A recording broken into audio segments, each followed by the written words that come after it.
Hello, good morning. Hello. Abarisa Subui to all our brothers and sisters. Inakwana to our brothers and sisters. Ona Dumelan to Bela. So Saubonani to everybody. Assalamu alaikum wa barakatuh. To all our brothers, our African brothers and sisters throughout the world, I greet you with the different names. Bonjour. If you are from France, I say bonjour, bonjour to everybody. So good morning to you. If it's afternoon in your side, good afternoon. I greet everybody. I'm welcoming you live to our program today that is on the African Portal Radio TV.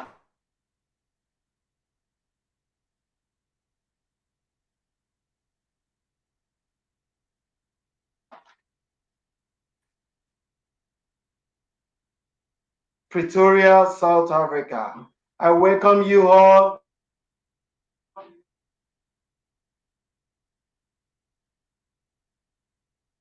This is your radio presenter, Africa.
Gbogbo kìràkìtà ayé ló máa gbé. Mo lè sọ̀sán dòru, mo lè sòru dọ̀sán. Ilé ayé ló mọ̀, àrọ̀ nìkan ra jìgì dẹrù alágbára ayé. Ilé ayé yìí ló mọ̀, ò bá rọra ṣe. Gbogbo kìràkìtà ayé ló máa gbé o. Mo lè sọ̀sán dòru, mo lè sòru dọ̀sán. Ilé ayé ló mọ̀, àrọ̀ nìkan ra jìgì dẹrù alágbára ayé. Ilé ayé yìí ló mọ̀, ò bá rọra ṣe. Gbogbo ohun tó ní ìbẹ̀rẹ̀ ló lópin o. Ara mi o, ẹ rọra ṣe.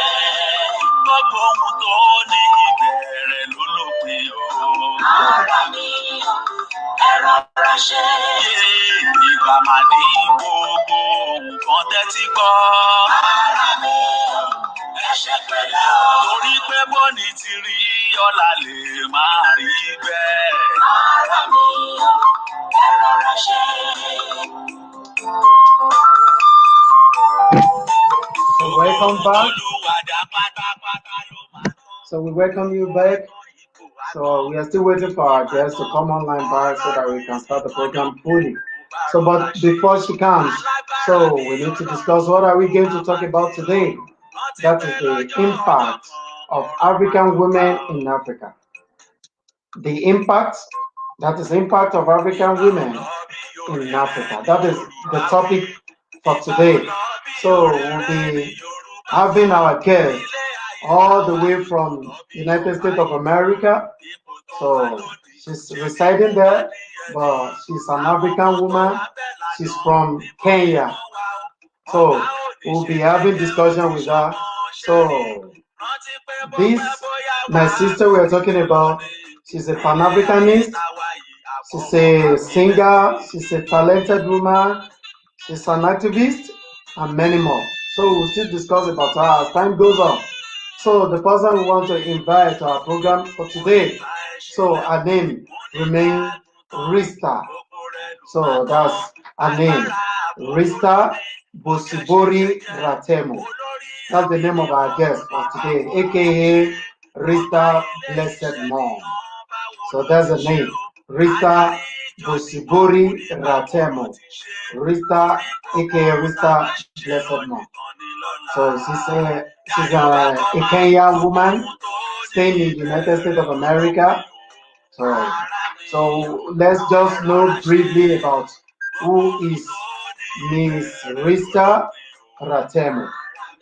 Rister is an economist, a former banker at Equity Bank Limited Company, Kenya.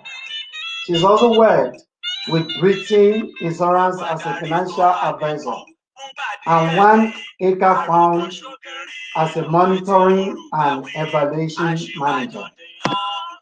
She's an actress with an upcoming movie called, she will mention that one to us later. We don't want to talk much on that for now. So, also, she's a woman activist and Pan-Africanist, championing for United Africa. Rista is a loving mother of two amazing boys, namely Trevor and Dexter. She has a passion for music, writes and sings gospel, inspirational music, giving back to the society and specifically works with street children and struggle mother. She's a guidance to 100 street children living in the street of Kisii town in Kenya. A native of Kenya, she's a motivational speaker and a life coach. Rister lives in New Jersey, United States of America. Now I'm using this media to welcome our guest, who you will be hearing her voice. We may not be able to bring her live on the studio now, but for now, we'll be hearing her voice directly from New Jersey, USA. Welcome live and direct to the African Portal Radio TV, South Africa. Good morning. Good morning. How are you? I'm fine. Are you? I'm fine. Thank God. I'm so sorry. I don't know what going Yeah, on. I was it not might be able to. network. Yeah, it's okay. Everything is okay here too. So, Yeah. so you're welcome to our program, the African Portal Radio TV, Pretoria, South Thank you. Africa. You're welcome.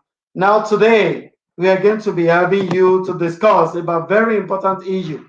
All since I started my program on the African Portal Radio, we have been discussing about the issues bordering Africa.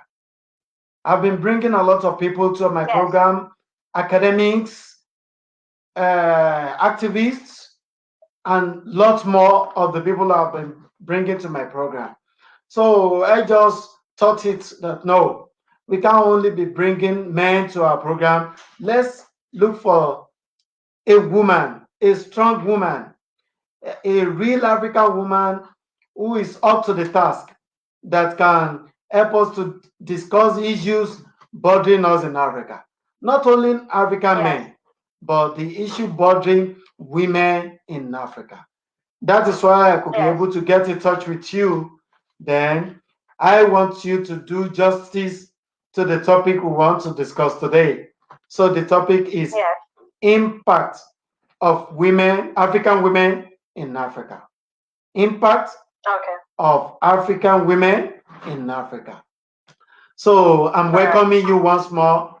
Good morning. I think you are in the morning your side, but here we are in afternoon. So welcome to our program.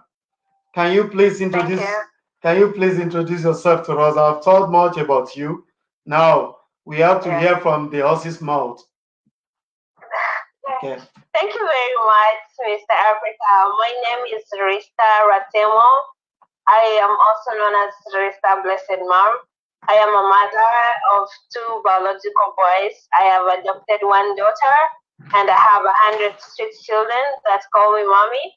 They are street kids, but every child deserves a mother's love. So I decided to just offer myself as a mother to them. So I normally do occasional feeding and taking them to church and clothing to them once in a while.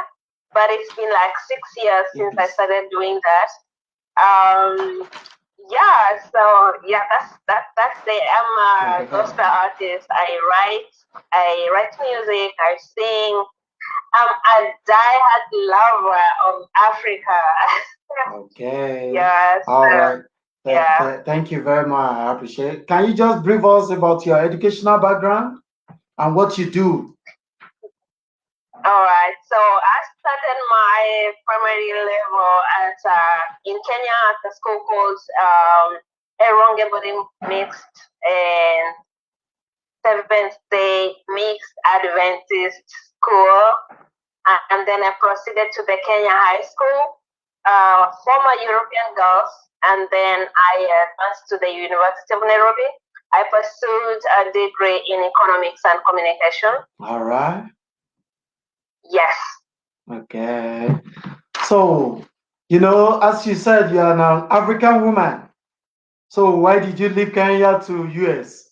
Yes, I am. Why did you leave Kenya to US? So, okay, so I love traveling. Before I came to to USA, I had traveled to Italy. I really wanted to go out here and see what makes these other people develop and ahead of us. And before I left Kenya, I was actually in depression because of my own personal issues. Okay. So I had researched online on the best people. Like I had always wanted to be a motivational speaker. I had always wanted to be a change maker since I was 12 years old. And so I was just researching like what makes the best people the best. So I was looking at stories of people like Les Brown, who's the best motivational speaker in the world. Okay. Oprah Winfrey, who's the richest woman in the world, black woman in the world. And I studied their stories and I was so inspired. And so I said I wanted to come to America so that I can meet them. Okay. I was not able to meet all of them, but I've been able to meet Les Brown. I was able to meet my mentor. He's a white man. He's called Hal Errol, and he has this amazing program called the Miracle Morning. Okay. And I used to do that Miracle Morning in Kenya, and then I became part of the Facebook group. And eventually, they invited me to come to America because after doing that Miracle Morning, my life was able to be transformed. I got out of depression and all that stuff. And so I became one of the motivational speakers. I used to do motivational talking in colleges and schools in my country in Kenya. And so they were inspired by my transformation. And they were working on a movie on how the Miracle Morning has transformed people's lives. And they chose me to come and represent Africa in that movie. Okay, that is nice. So thank you for giving us the detail about that. Now, as you said earlier on, as a motivational speaker, so you left Kenya to US. So getting there, you met. Have you met some African motivational speakers in US? Yes, but not one-on-one. I met some motivational speakers in Africa before I came, like someone known as Pepe Minambo. But the ones that I've met in America, mostly the Black Americans and whites. I met Les Brown, I met Ruben West, I met Hal Erold. Okay. And there's another guy called Ivan Kamiko. He's from Canada. So, yeah. All right, that's nice. I'm happy to hear that. Are you happy to be an African woman? Very. Yes, I'm very happy. Why are you happy to be an African woman? Because the way people think about African women, the thought of them like slaves. What do you think about that mentality? You know, me, since I was growing up, I was very inquisitive about our past, about our history. I've been blessed to have, even right now, as we're speaking, I still have both of my grandmothers alive from my dad's side and from my mother's side. Wow. And I'm one of their favorite grandchildren. I'm very close with them. I love them. They love me. And so I always wanted to know our past, like what happened before slavery, what happened before you were colonized, and all that stuff. So I know our history, and because of the rich history and how we used to do things, I love just being African. That's nice. That's nice to hear that. Now, I'm happy that you are happy to be an African woman. Now let's go to the main point. What do you feel about the women in the past years? I mean, the yesteryears of the women compared to the nowadays women in Africa. What is your own perspective about that? I believe that some of the things that we did as African people were a little bit demeaning to women, but not everything. Because as African people, we believe that a man has his role to play in society and a woman has his role. We can never be equal. We can never play each other's role. Okay. So with the coming of Christianity and Islam, our culture was seen to be as though it is demonic. You know, our culture is not good and all those things. Okay. But I believe that everything that we did as African people, as women, we were naturals. You know, we promoted polygamy because we, as Africans, did not want women to be by themselves because they needed that protection of a man figure for the children, for herself as well. So I believe that some of these other things came in, but they did not really do us a lot of justice, you know? Okay. They kind of took away that fabric of holding together the African family. Okay. Yeah, so I believe that we can still integrate some of the things we did, we learned from the modern, but still it is not wrong for us to keep practicing what our ancestors practiced. Okay. Yeah. All right. Yeah. So if that should be the case, so are you justifying it that, okay, the yesteryears, I mean, the women of Africa of yesteryears, I mean, century ago, So can we say they are better than the women of today? Yes, absolutely. Okay, they are better. So how do we bridge the gap now? Because you see, when we want to have our African and as a continent, the way we want, the Africa we really want and we really want. So if we really want that, it means we need to do something the way we want it, the way our women, I mean our mothers, our great grandmothers, the way they did it during their time. It means we must do it this time around if we really want the true African woman. Now, if that should be the case, if you mean okay, nowadays we must the ladies of today, the girls of today, the women of today, the wives of today, they must go back to the root. Yes. They must go back to the root and behave and do what we forgot to do. That was the past. Yes. What our parents, our grandmothers, our wives, those of our wives' fathers, what they did in the olden days, which is Yes. still okay in our culture. It means they must go back to it. Yeah. Then that is when we can be saying, oh, this is a truly African woman. Am I right with that? Yes, we have a phrase in Swahili that says mwachamila ni mtumwa. Like whoever abandons their culture automatically becomes a slave. And the only reason as to why we find ourselves where we are right now is because we demeaned our cultures. We started thinking that our cultures are, more or lesser than the other cultures.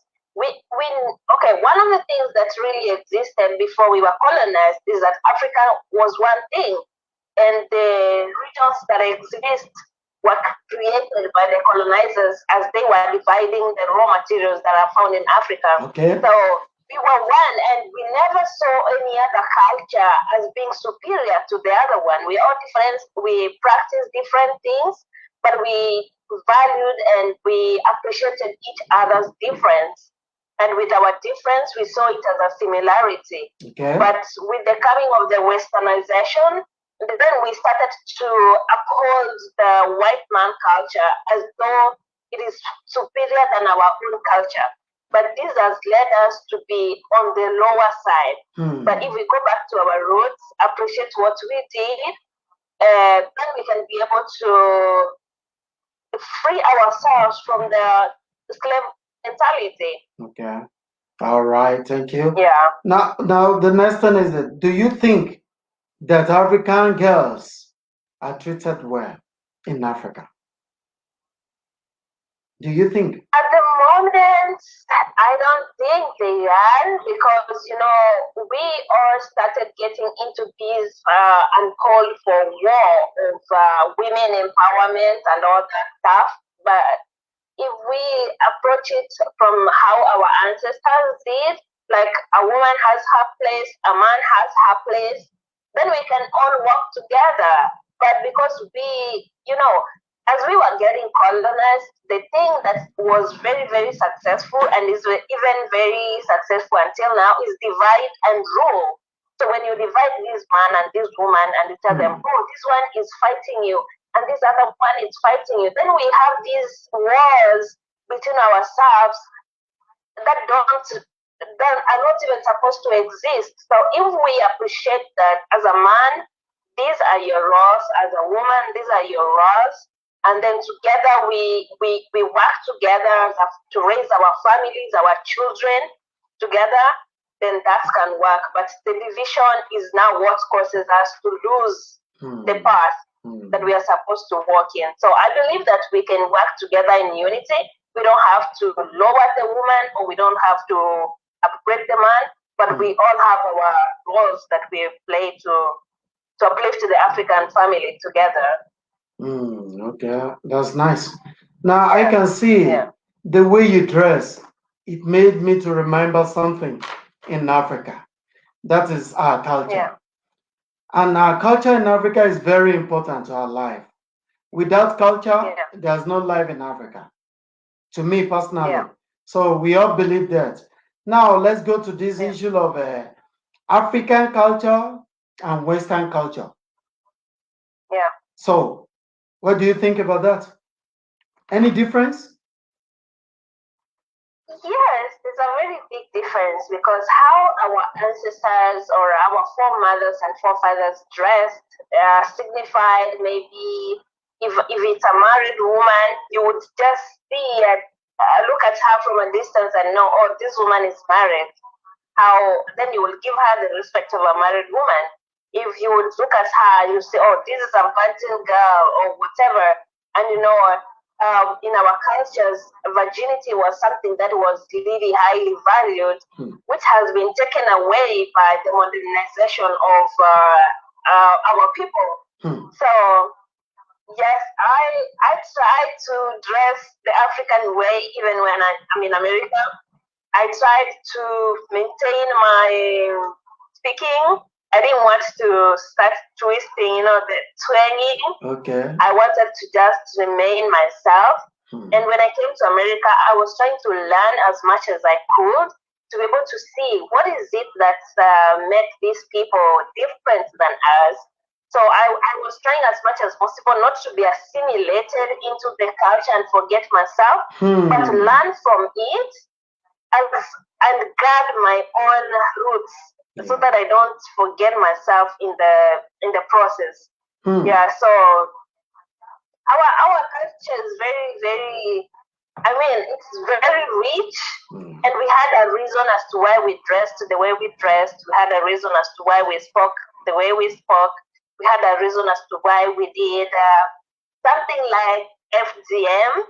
There are so many women who campaign against FGM that I have my reservations for, because FGM was practiced for a reason, Okay. So when we started these wars about women empowerment and everything, we never replaced it, because what was happening is that as much as the ladies were being taken through the FGM, there was something else that was happening in the process. And that something else was these women being told, oh, now you are growing. These are the things that are going to be happening to your body. You will start liking men naturally. And when you do this is going to happen to you. But as we were starting now to campaign against FGM, we forget these other aspects that was nurturing these girls into womanhood. And so now our girls become women, or they become wives without really knowing that transition. So if we were campaigning against FGM, the procedure, then we would have continued with the process of nurturing our girls. But now our mothers or our women no longer teach the girls what happens between transitioning as from teenage to womanhood, and that's where we have a very big problem. Okay, can you say something about this education, Western education and African education? Before the advent of the Westerners into Africa, so we had a way of educating our kids about African culture. So can you say something is getting lost in our educational system in Africa, or what? Or what do you think about that? You see, compared to Western education, can we still maintain that? Or we still focus, or how do you think that the African education should be? Unfortunately, we never really documented our education, because we always trusted that the mothers will teach their daughters and the grandmothers will teach. That is informal education. It's because of the interference of the Western. Okay. Yeah, there was a break. But it's so amazing that when I came to America, I was so surprised that they don't even follow the education that they gave to us. We are still following their own old way of doing things, but theirs is already reformed. At 16 years old, a child in America is already driving their own car. At 16 years, they don't spend all their time going to college. They actually work part-time, and they go to school part-time. Unfortunately, in Africa, you will be concentrating just in education. You're not making money for yourself. You're not running any skills. By the time you graduate at maybe 35, you go to look for a job, they tell you they need 5 years experience, and 5 years you've been in school. So the system here is really totally different. There are not many boarding schools. Most of the kids here, they start working from 16 years. They have driving lessons in high school as part of their examinations. Like by the time you're graduating high school, you have your driving license with you. So when you're going to college, you're going to work part-time and go to school part-time. So we need leaders who are going to actually amend our education system, because it's a very backward way of doing things. And again, we are very energetic and very able to take risks between 16 years and 35 years. So the way we are doing things right now in Africa, we are wasting a lot of our youth energy doing nothing, Yeah, so. Okay. So now let's check another thing. You see that in Africa, so I'm still on the issue of Western culture and African culture. So we are still, we discuss about education, we discuss about other things. Now let's go to language. Let's go to the language now. You see that you were saying something related to language the other time. Okay, you don't want to be twisting your voice and the likes in order to suit the environment you belong to over there. So what is your own advice concerning the language, African language, compared to Western languages? Actually, let me talk about my country, Kenya. Yeah. Kenya has one of the most people with the highest IQ. Reason being, when you know to speak, to write, to sing, to do so many things with more than one language, your IQ goes up high. Yeah. So, unfortunately, some of us want to teach our kids just English or just whatever. French.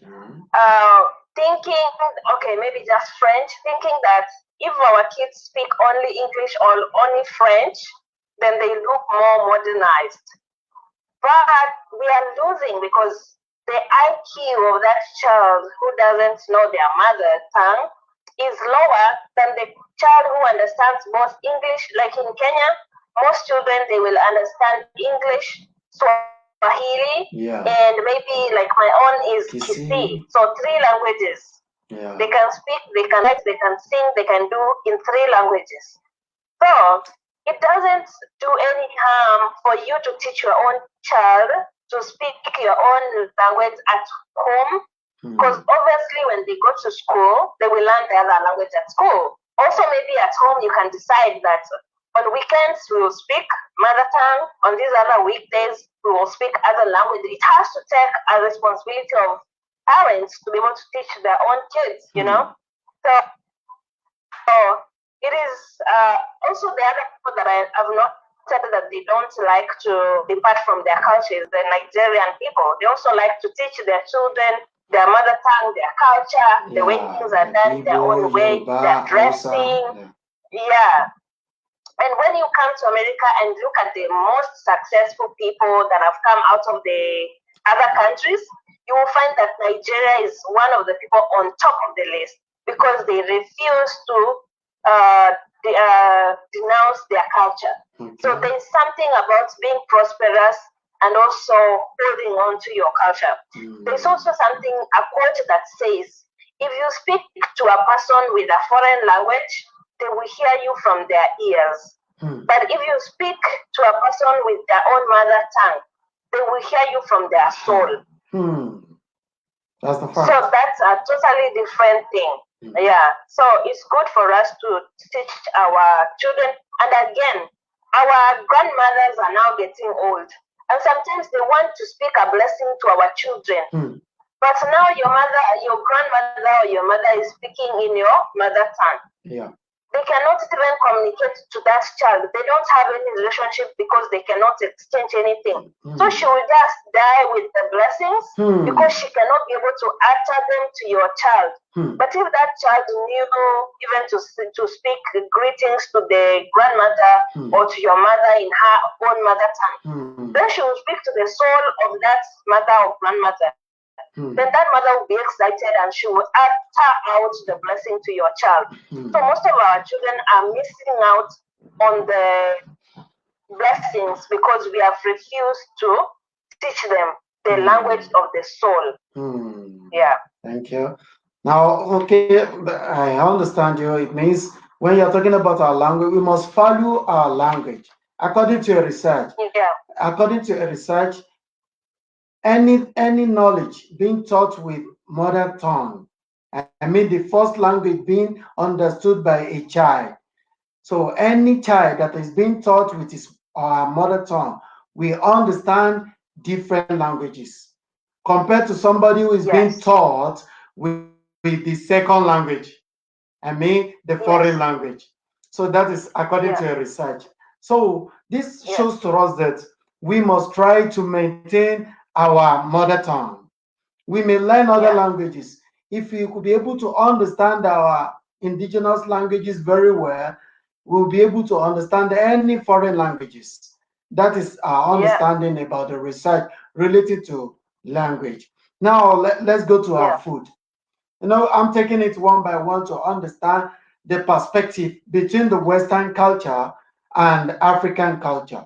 So we have discussed about dressing and the likes, languages, education. Now let's come to our food. You will see that some of the African girls, they don't know how to cook. Sorry to say this. Why? Well, it's because nowadays we call this a generation of the microwave. You know, the way you just put food in the microwave within 2-3 minutes is already hot. But if you take it out and leave it for 2-3 minutes, again it's gonna get cool. So first, the way if you get something quick, it goes quick again. So the thing is this, that because we were introduced to this system of getting things quick, so most of our girls feel that this quick way of getting things is easier. You know, nobody wants to work hard for it. But if you work hard for it, it's gonna stay with you, and you're gonna even pass it down to your kids. Others have made businesses out of maybe learning how to bake a certain donut or something. Then that's how you pass it down to your kids, and you can even make money out of it. But if you just want to take the shortcut, there's a quote also that says that you are what you eat. Our ancestors lived very long years, very many years, because of what they ate. You know, even when we look at the Bible, it says that when God created the plants, He gave plants as food, also gave plants as medicine. So that was the original plan of God. Then later we see after the Israelites walk away from the plan of God and they insisted that they want to eat meat. Then grudgingly, God just decided to give them meat, but it was not His plan. But again, even after He allowed them to eat meat, there are some specific meat in the Bible, in the book of Leviticus, that says, oh, you should not eat pork, you should not eat this, because these things also have life. Animals have a soul too.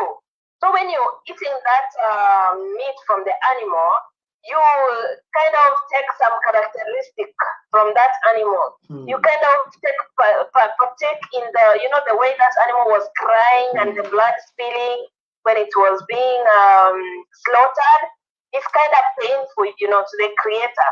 So when you eat that meat and you indirectly you've killed a soul, and murder is wrong. So these are the things that come to affect us later. But when you eat a plant, food from a plant, after it rains, it again grows back, and it doesn't affect anything. So if we eat herbs and just the normal things, it doesn't have a lot of negative effect on our bodies. That's why nowadays in the market we have this quick food. Sometimes we hear it's made of plastic, but we are not even able to tell because now we are used to just quick fixes of eating. But if we eat right, then of course it also reflects on our health, on even on our long, like if you live long or short. Yeah. All right. Now, so before we go further on that, you see, in Africa, we have delicacies, different kind of food that we cherish in Africa that makes us to be strong and healthy. You know, people have neglected all those foods. Like in my country now, like Nigeria I come from, we have what is called eba. We have what is called fufu, inyo, amala. Hausa, they have tuwo, chinkafa. Igbo, they have apu. And like different varieties of food. We have nunu. So that one is extracted from the cow milk. All these, they are African food. But in your place, so can you mention most of the African food in Kenya that you know about? We have matoke. Okay. We have matoke. We have ugali, that is corn flour. Okay. We have vegetables. Most of them are kind of herbalic. They're like herbs. Okay. We have something we call chinsaga, rinagu. Okay. Yeah. Now, do you have them over there? Do you, since you have gotten to USA, I mean, New Jersey precisely, have you ever taken any one of those food there? Yes, we have actually many of the Nigerian people here. They do a lot of shipping. They take a lot of stuff from America and send it to Nigeria, and then they get the indigenous Nigerian stuff and bring it over here. So we have a lot of Nigerian restaurants around. And then what the Kenyans do, actually, we have small farms, even like at the backyard or whatever. We actually do farming over here. Yeah. So we have grown those our indigenous foods over here. That's nice. Yeah. Yeah. Okay. Do you think African youth, especially women, are ready for a change in Africa? No, they are not ready because they still think that the white man culture is the superior and they always want to identify with that. But some of us who have traveled, I've traveled to Italy, I've traveled almost to over 50 states in the US. I have come to conclude that Africa has the perfect weather, perfect food. Like, personally, if I was given Western culture and African culture, I would still choose African culture. Okay, that's nice. As a woman who loves Africa, what will be your dream of an ideal African community in the next 10 years? Your ideal of African community. How do you feel Africa in the next 10 years? Yes. Now, let me give an example of cotton. Cotton is not grown anywhere in America. But in America, a girl will never miss to have a pad for her periods. Actually, even the diapers for kids, they're given for sometimes free from the government. Okay. But if you go to Africa, Africa is the one that grows the cotton. Okay. But our girls will lack the pads. Our girls will lack, our babies will not even know diaper until they grow and become big. Maybe they will find them in the shopping store after they grow up. All right.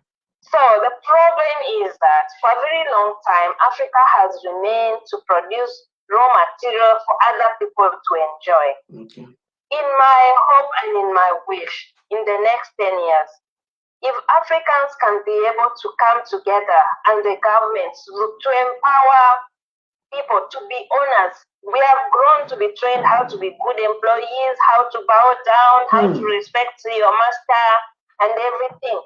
What about if we start teaching our children how to be the owners of those companies? Even when you go to the companies that are operating in Africa, most of them are owned by outsiders.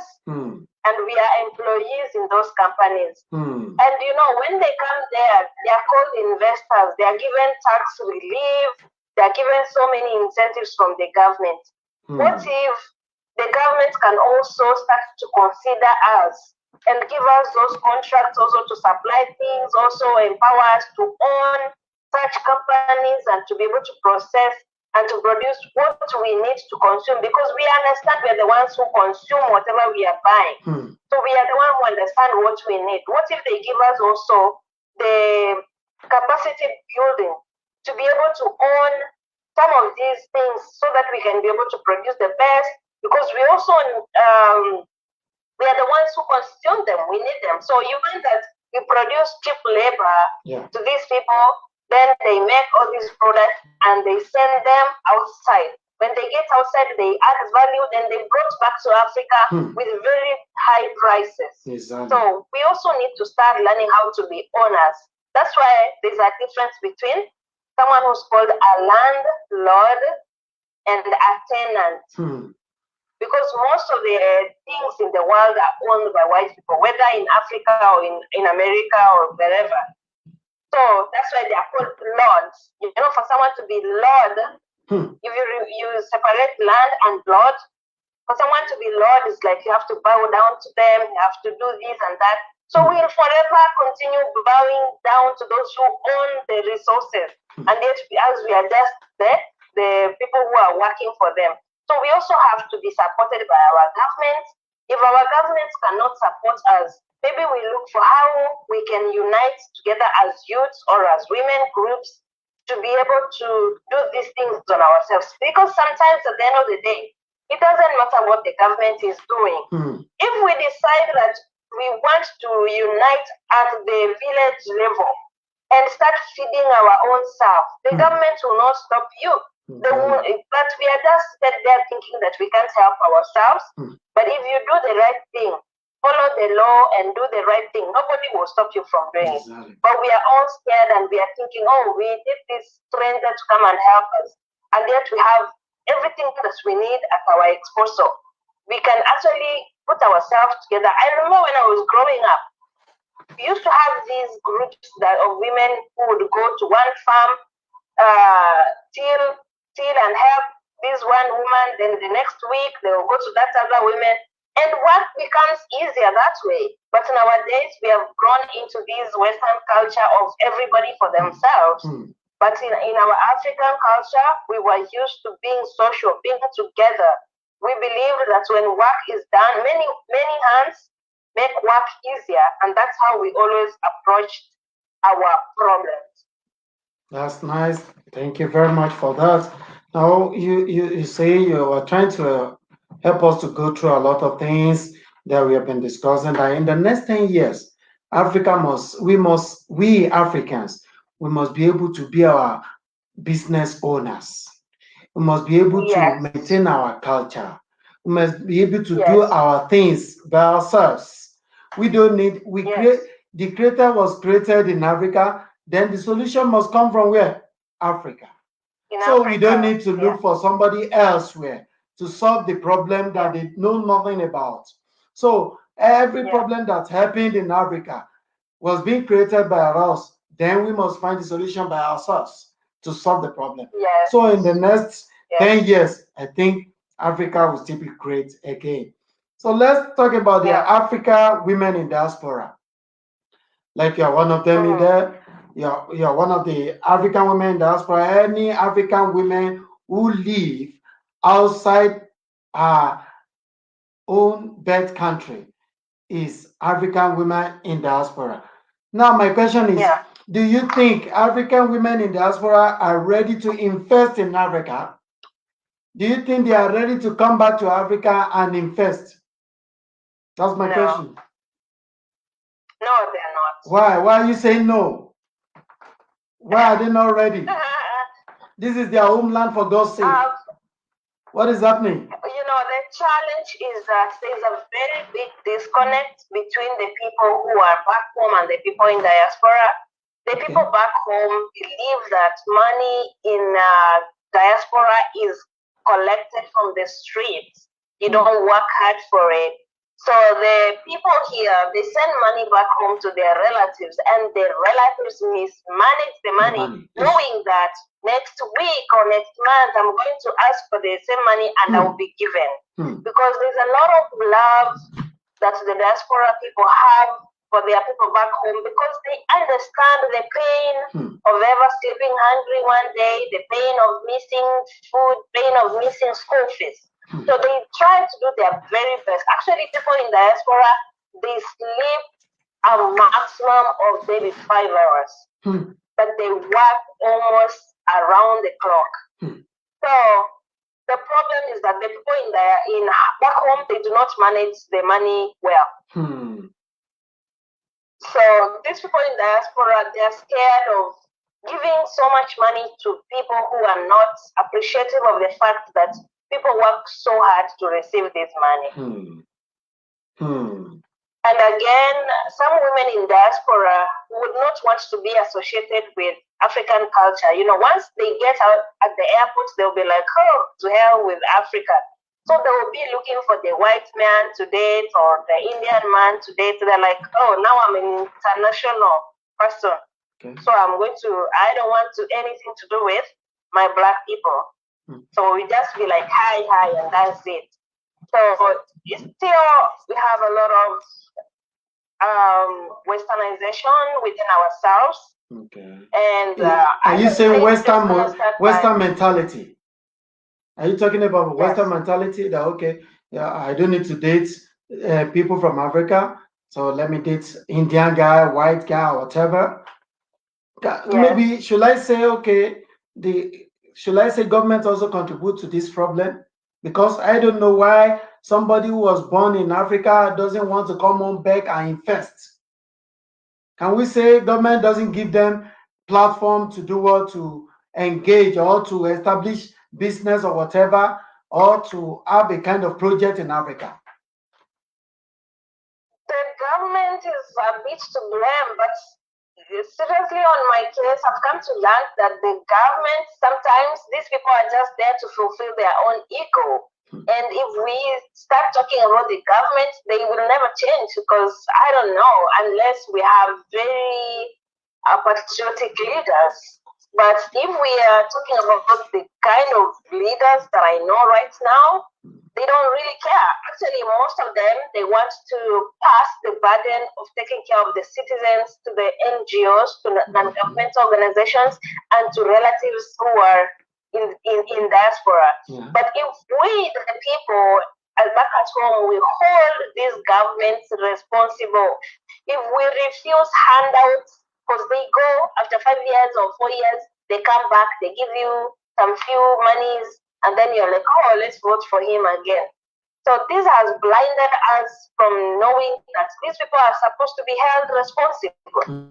So unless we hold these people responsible to stop being corrupt, that one is hard. But I believe that as individuals, we have a part to play first, because governments, we may not even reach them, but as individuals, those people back home need to please use the money they are given from their relatives in diaspora well. And the people in diaspora too need to appreciate where they're coming from, so that you can go back to your village and try to uplift the school you went to, try to even support one child by giving them a scholarship, try even to support talent over there, help some maybe boys play the football they've always wanted to play, just by buying them that ball or uniform, something like that can uplift, rather than just giving out cash money that someone will just go and use and finish. But if you do something impactful, you're going to change their lives forever. So we can start as individuals, because that's where we can reach. But again, if we can get good leaders for sure, who can be able to feel the pain of the people, then I would be happy to see that happen. As an African woman, you see that in Africa, women face a lot of challenges. Challenges in Africa.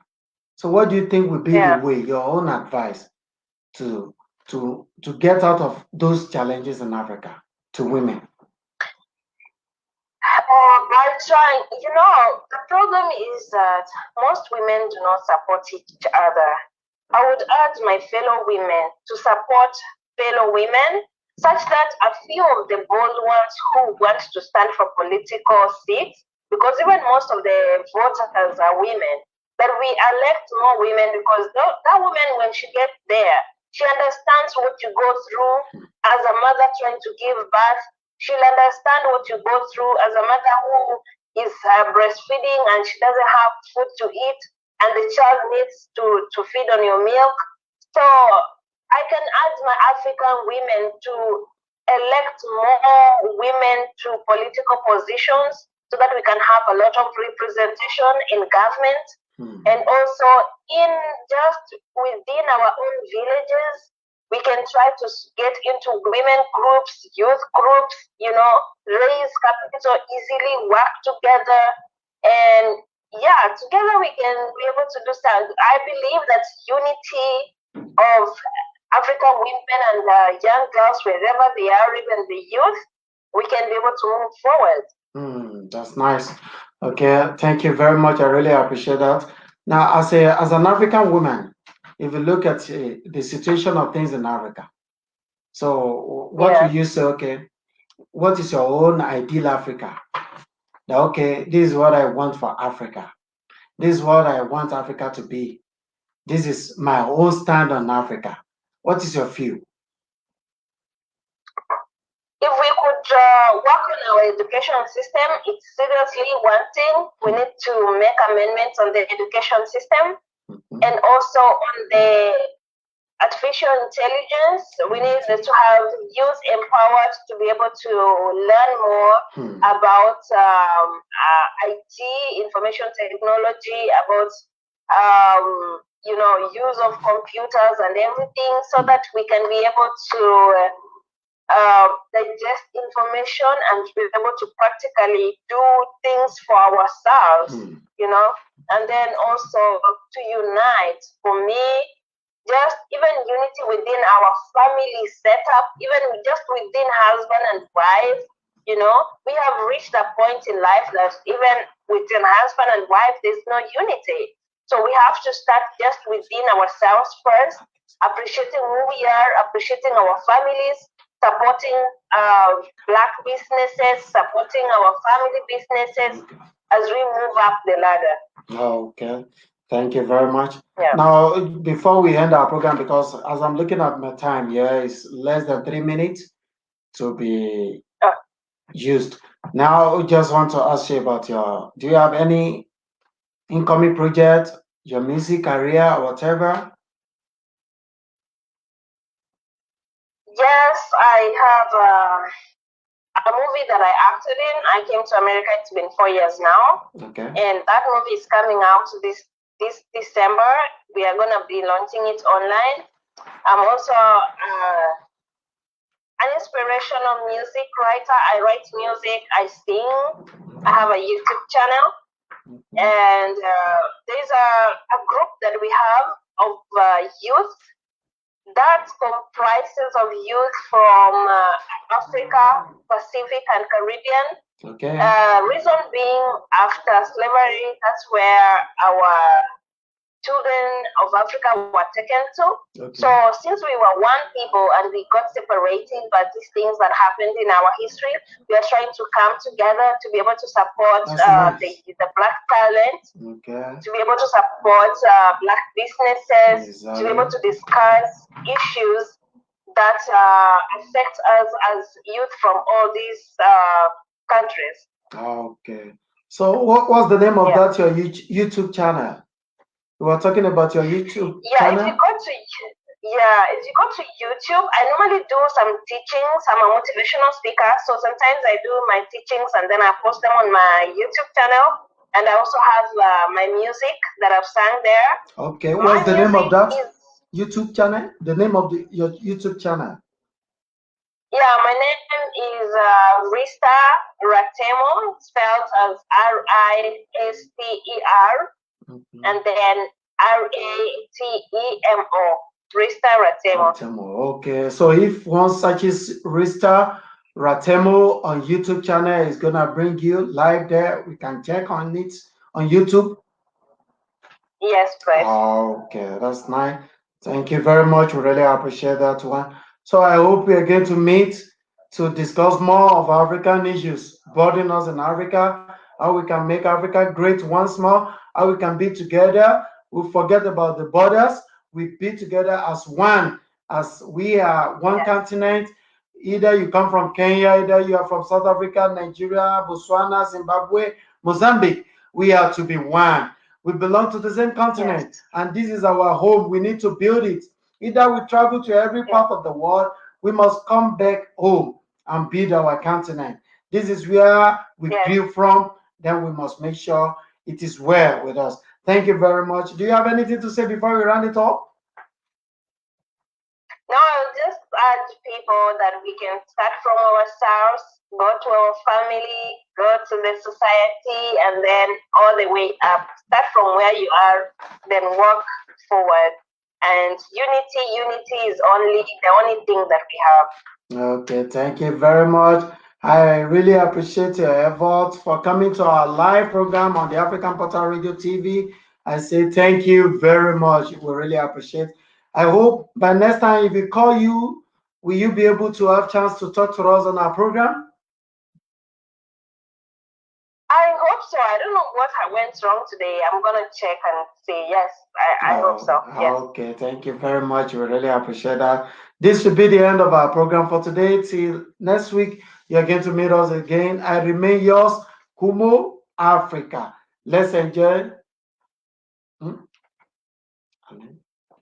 Okay, so they're telling me, can you just say your name again before we go on? Yes, my name is Rister Ratemo, and that's Rister. Then the second name is Ratemo. Ratemo. Rister. Okay. Ratemo. Rister Ratemo. Oh, yeah, thank you very much, Rister Ratemo, aka what? Rister Blessed Mom. Rister Blessed Mom. Thank you for coming on our program. I really appreciate that. Till we meet next week for another episode of this talk show on the African Portal Radio TV. I remain yours, Kumo Africa. Africa is my focus, and I hope it's your focus too. Till we meet next time, I remain yours. Let's listen to the music before we leave. Bye for now.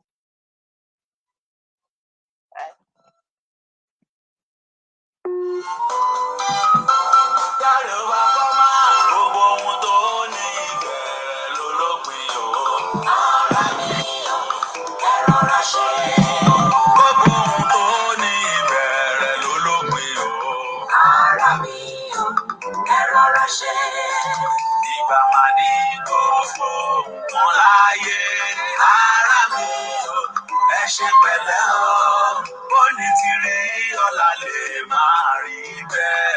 Ara mi o, ẹ rọra ṣe.